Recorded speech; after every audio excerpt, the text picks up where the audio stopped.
Законот за јавна чистота актуелен, а за непочитувањето на истиот граѓаните ќе платат казни. Комуналните инспектори и редари на терен ја контролираат состојбата на отпадот и шутот, се знае каде е местото.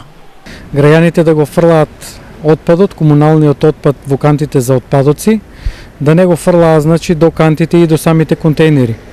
Исто така и за градежниот отпад, шут, да го фрлаат на старата депонија Крстот, да не го одлагаат на јавни површини, на тротоари, на самите улици или до самите куќи, исто така на самата улица. Казни, доколку бидат фатени на лице место по Законот за јавна чистота, се движат од 50 до 200 евра во денарска противвредност за оставање, одлагање на отпад и на градежен шут на јавни површини.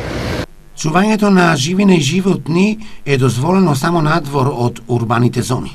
Граѓаните кои што чуваат живина и стока, треба да знаат дека е забрането чување на живина и на стока во централното градско подрачје, што значи само на оддалечено од 500 метра е дозволено од градежниот реон, односно од деталниот урбанистички план.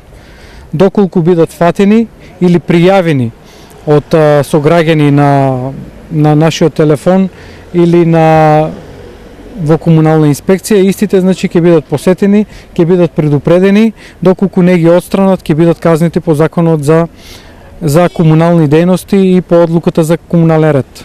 Казните за чување на живина и животни во зони каде што не е дозволено се движат од 50 до 200 евра во денарска противвредност.